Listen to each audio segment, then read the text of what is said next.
Hello दोस्तों, कैसे हैं आप सब। कैसा है मेरा यूट्यूब परिवार। आपका मेरे चैनल पे बहुत बहुत स्वागत है। आज हम एक नए टॉपिक पर बात करने वाले हैं कि बैंक कौन से लोन में कोर्ट में जाता है, केस करता है आपके खिलाफ, आपसे पैसा रिकवर करने के लिए कोर्ट में जाता है, किस लोन पे जाता है।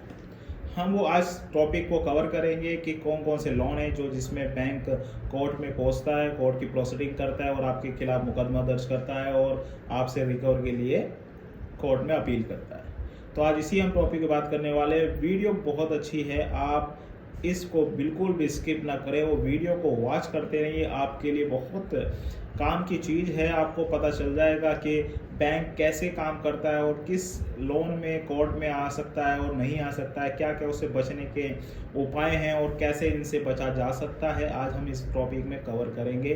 वीडियो को बिल्कुल स्किप ना करें। और जो भाई मेरे चैनल पे नए आए हैं उनका बहुत बहुत स्वागत है और प्लीज़ सब्सक्राइब कर दीजिए और बेल आइकन को ऑन कर दीजिए, जिससे वीडियो का जो नोटिफिकेशन है वो आपके स्क्रीन पर आ जाए, आप इस वीडियो को देख सकें। तो भाइयों, लोन या तो 5,000 रुपये का अगर आपने लिया है, ये लोन कोई सा भी हो, क्रेडिट कार्ड हो, होम लोन हो, पर्सनल लोन हो, बिजनेस लोन हो, एमएसएमई लोन हो, कोई सा भी लोन हो, तो कोर्ट में पैसे के लिए वो जा सकते हैं। रिकवर के लिए कोर्ट में 5,000 के लिए भी जा सकते हैं, या आपका 5 लाख का क्यों ना हो तब भी वो कोर्ट में जा सकते हैं। मगर देखा होगा कि 5 लाख का लोन में वो कोर्ट में नहीं जाते हैं। ऐसी क्या वजह है जो 5 लाख में नहीं जा रहे हैं। अगर आपका लोन 5,000 है या 5 लाख है या 5 करोड़ है या 50 करोड़ है तो कोर्ट में वो जा सकते हैं। वो आपके खिलाफ ईसीएस बाउंस या चेक बाउंस का केस कर सकते हैं। ईसीएस बाउंस का चेक केस कर सकते हैं और 138 चेक बाउंस का केस कर सकते हैं। इससे ज़्यादा बैंक कुछ नहीं करती है। तो ये कैसे होता है? ये होता है जब आपका खाता एनपीए हो जाता है। एनपीए जब आप 3 महीने लगातार ईएमआई नहीं दे पाते हैं तो आपका खाता एनपीए हो जाता है। तो उसके बाद ही कोर्ट की प्रोसीडिंग वो स्टार्ट करते हैं, उससे पहले कोर्ट का प्रोसीडिंग स्टार्ट नहीं करते हैं। अब कोई कहता है कि भाई हमने एक दे दी, छोड़ दी, दूसरी दे दी। नहीं, ऐसे कोई भी एनपीए में नहीं जाता है जब तक आप लगातार 3 महीने की ईएमआई नहीं देते हैं। तो जब आपका खाता एनपीए में आता है तो बैंक क्यों नहीं जाता है? क्योंकि बैंक जब कोर्ट में जाएगा तो कैसे पॉसिबिलिटी होगी। सपोज दैट कि आपका कोई क्रेडिट कार्ड है 5 लाख रुपए का आपने लोन लिया और वो कोर्ट में जाएगा तो पहले तो उसे 10 से 12% 15% का कोर्ट में फीस जमा करनी पड़ेगी, जब जाके वो कोर्ट में केस फाइल होगा। सपोज दैट कि आपका कोई 10 लाख रुपए का लोन है तो उसे 2 लाख रुपए जमा करना पड़ेगा कोर्ट में, जब आपके खिलाफ कोर्ट में रजिस्टर्ड होगा। तो वो पहले ही 10 लाख फंसे हैं, 2 लाख क्यों फंसाएगी? अभी तक तो हमने भी देखा कि क्रेडिट कार्ड में कोर्ट में जाते हुए रिकवर के लिए, पैसे के लिए, तो पॉसिबल भी नहीं है कि आगे बैंक ऐसे जा सकता है, अपना समय खराब करेगा, सुप्रीम कोर्ट तक के जाएगा तो 10-15 साल लग जाएंगे। अब ये क्या होता है कि ज़्यादा एनपीए बैंक नहीं दिखा सकता, ये भी इनकी वजह है। अगर ये 100 को लोन देते हैं, 26 एनपीए हो गए तो इनका तो रेपो रेट गिर जाएगा। जो रेपो रेट होता है, जब ये आरबीआई से पैसा लाते हैं, रेपो इंटरेस्ट पर लाते हैं, तो इनका तो रेट गिर जाएगा। तो इनकी भी सिविल होती है आरबीआई के अकॉर्डिंग। एक रेपो रेट आपने सुना होगा आरबीआई का, वो ये आरबीआई से पैसा लाते हैं, आपको देते हैं। तो अगर आपका ये ज़्यादातर ये एनपीए दिखाने लगे तो इनका तो रेपो रेट गिर जाएगा, तो इन्हें क्यों पैसा देगा, इनका ताला लग जाएगा, इनके तो ऑफिस बंद हो जाएंगे। तो ये क्या करते हैं कि इनकी भी सिविल का होता है। अगर ऐसा होने लगा, एनपीए ज़्यादा होने लगे तो इनकी सिविल ख़राब हो जाएगी, तो आरबीआई इनको भी पैसा नहीं देगा।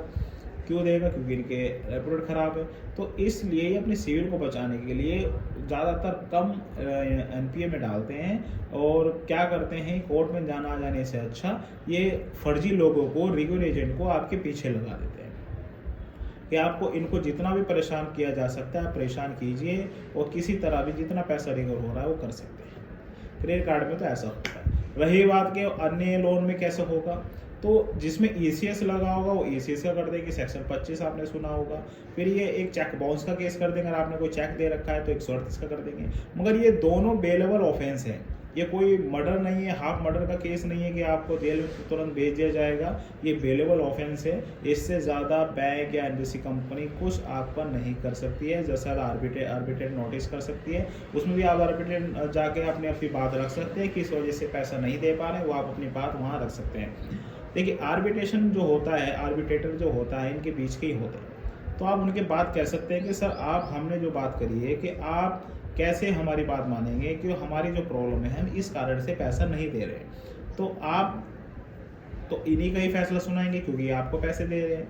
तो हमें भी चॉइस है करने का कि आर्बिट्रेट चॉइस करने का, तो हम भी रख सकते हैं। ये भी आप अपनी मांग रख सकते हैं। कोई भी नोटिस आए तो उसका जवाब जरूर देना चाहिए, जिससे कि उनको जेन्युइन लगेगा बंदा, और आपका लोन राइट ऑफ में भी जा सकता है और सेटलमेंट का प्रोसेस भी वो जल्द से आपका स्टार्ट कर सकते हैं।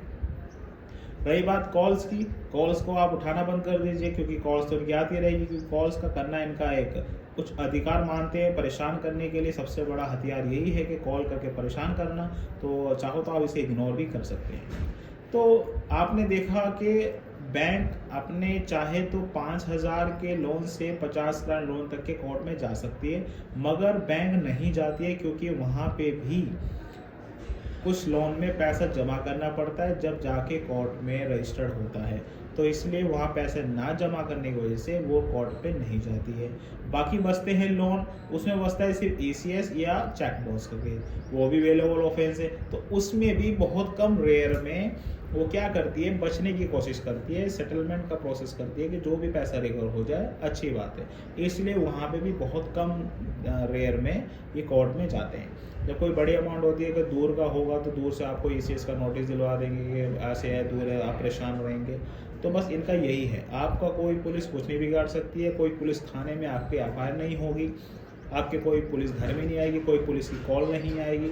सिर्फ कोर्ट का नोटिस आ सकता है, ECS का नोटिस आ सकता है, या चेक बाउंस का केस आ सकता है। ये दोनों बेलेबल ऑफेंस है, आपको एक दिन में ही बेल मिल जाएगी। तो आप इससे घबराइए मत का। अगर पैसे हैं तो पैसे लौटा देगा, नहीं है तो कोई भी चीज़ घबराने की ज़रूरत नहीं है। आप निश्चिंत रहिए, अपने अधिकारों को जानिए, अपने राइट्स को जानिए, और जो आपको ज्ञान है उसी तरह चलिए, जो हम बताते हैं आप उनसे चलिएगा, तो आप फ़ायदेमंद रहेंगे। वीडियो अगर अच्छी लगी हो और आपको पसंद आई हो और आपको अच्छी जानकारी मिली हो तो लाइक करिएगा, और ज़्यादा से ज़्यादा शेयर करिए उन ग्रुपों में जहाँ पे लोन कि लोग लेते हैं और लोगों को आप जानते हैं जिन्होंने लोन ले रखा है, वो भी जानकारी से महफूज ना रहे। जब तक के लिए जय हिंद दोस्तों।